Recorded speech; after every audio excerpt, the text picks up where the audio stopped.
It's Call the Moon Live, animated live by Spastic and voiced by... It is. Crystal Greatsword. Ethan Rivers. The guy named Sky, of course, from last night, Remember me? Yep, this is Call of the Moon Chapter 3 by Crystal Greatsword. You remember? Yes, she's the writer of the fic. And of course, this is all animated live. We have, this whole thing is done in Walpus, so we're going to be doing this whole thing puppeted. Mm-hmm. This chapter is entitled Training Sabotage. Wonder what'll happen. Probably some Well, training, we will probably sabotage. It's called sabotage for a reason. Alright.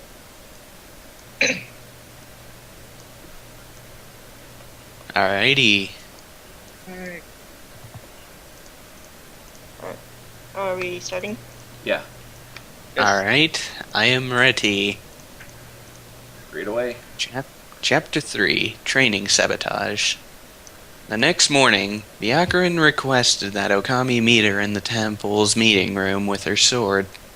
Upon arriving there, she was greeted by Byakurin and Sho. Who wants to voice Byakurin? I'm not.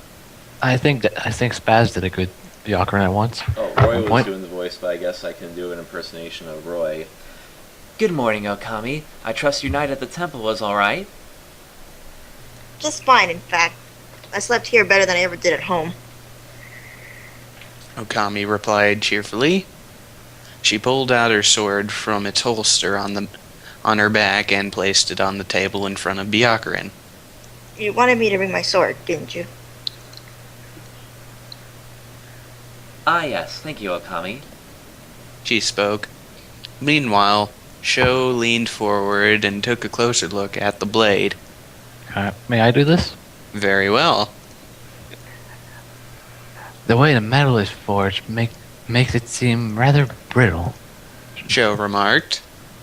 It Is isn't it? forged of metal. Okami spoke, folding her arms. My father told me it was forged from crystal. That explains it.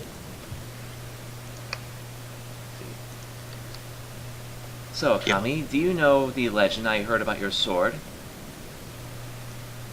Byakurin asked the young wolf, who nodded with a response. Alright, the description of the legend goes like this.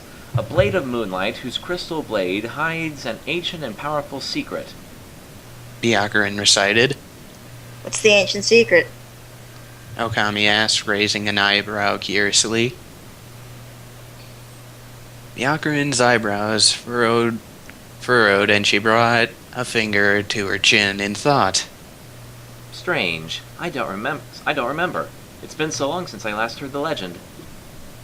Oh, can you remember anything else? Okami asked. After a moment of thinking, Byakurin nodded. Let's see, where are we? Oh, yes.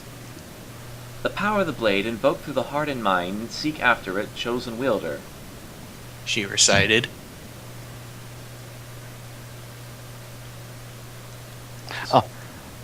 What is that supposed to mean? Why do legends always have to be so cryptic? Sho muttered, shaking her head. Okami stared at her sword and thought. She can use the blade's energy waves by summoning the power within it. I already know how to invoke its power, but I can only use one attack. Okami spoke. I think the legend is saying I should search deeper and try to connect my mind with the blade. Okami picked up her sword and placed it on her back. She grinned to herself, suddenly feeling excited. I'm going to go and try it out. Byakurin-sama and Sho-senpai, thank you. Okami called as she hurried down the hall and headed outside to the training grounds. Once she was there, she stood in front of the training dummy and fixed her eyes upon it. Drawing her sword, she took a deep breath and relaxed. Okami closed her eyes to feel the power of the sword in her hand. Just like when she would use the energy wave. She focused hard and let the power she felt grow in intensity. Okami opened her eyes, and the sword was surrounded by a burning white aura. Whoa, that's never happened before. She muttered in astonishment. However, in her surprise, she lost focus, and the aura disappeared. Darn it.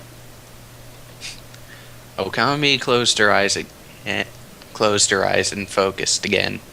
She was so intensely focused that she was unaware of the undefined yokai watching her closely. Look who's not paying attention. Nue muttered, smirking to herself. Hmm. Her eyes wandered to the rope trap that she had carefully set up prior to Okami's arrival. The trap would activate once Okami stepped over the tripwire. Said trap was one of Murasa's anchors suspended over the tripwire. Nue smiled at her handiwork and sat back in order to watch. After several attempts, Okami had figured out how to maintain the aura around her blade. She tentatively stepped forward, took a swing at the Dehest dummy. The blade sliced clean through the dummy's body instead of making a loud clang noise it usually made. This must be a protective aura that lets me hit things. Okami muttered to herself. I need a ranged attack bow. Okami stepped further away from the dummy and tripped over something behind her. She fell on her butt with a thump, and the anchor fell on her head, causing her to drop the sword. Ouch! She shouted as her vision went fuzzy for a moment. The anchor pinned her to the ground once it fell on its side. A pair of red ribbon shoes entered Okami's line of sight. Nue met Okami's eyes with cold satisfaction. This is what happens when you don't pay attention, sport. She teased. Okami couldn't respond. Her head was hurting too much, and her brain felt like jelly. She tried to push up and get the anchor off, but her arms weren't steady enough. She fell back down to her stomach. Why do you hate me so much? Okami muttered, looking up at Nue, who merely scowled. I don't have to explain myself to you. Nue spoke coldly. Little pampered yokai like you get on my nerves. Okami growled and pushed up. She got to her feet despite the anchor's weight. Standing there, she faced the undefined yokai and looked in her eyes. I have never been pampered. She said, and with that, she lunged forward and tackled Nue, knocking her to the ground.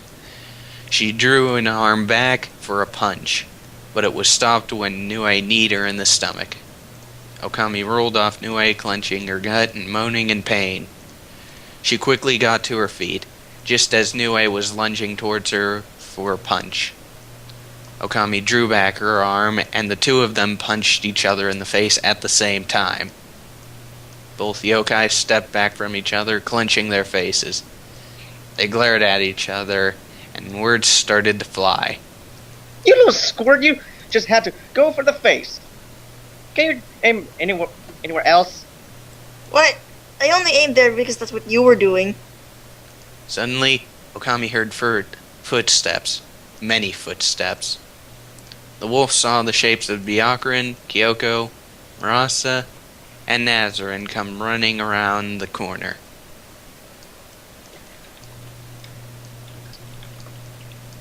Spaz. Yeah, I was putting stuff. You two are in big trouble. Byakuren said.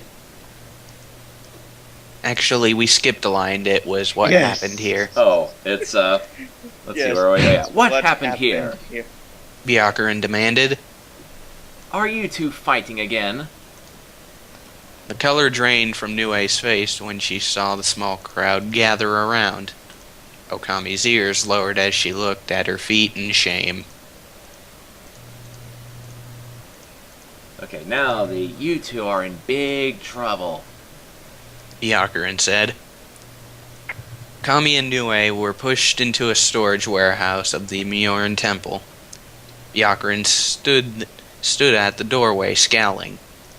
Hey guys, I just want to come in here for a second, just to give you a heads up. Yu is pissing off Nora again. I just like to inform you all. Well, I just got into the Call of the Moon stream recorded live. Yeah. Shit. Yeah. We are almost done though. So Shit. nice. Just give in here. Anyway, Damn it! Anyway, to wrap this up, go on, All right. Spaz. You two stay in here until you resolve your differences. No fighting. No fighting. You two need to have a heart-to-heart chat, Byakurin said. Oh, wait. And with that, she shut the door. Alright, so with Well, that I'm getting out of here. See minor y'all hiccup later. at the ending. I fucked everything. It's fine. Okay, It's alright. so who's pissing off who? Yui's pissing off Okami. That's Call of the Moon, folks. And be sure to drink Yokai Mountain Dew. Yokai Mountain Dew. Good night.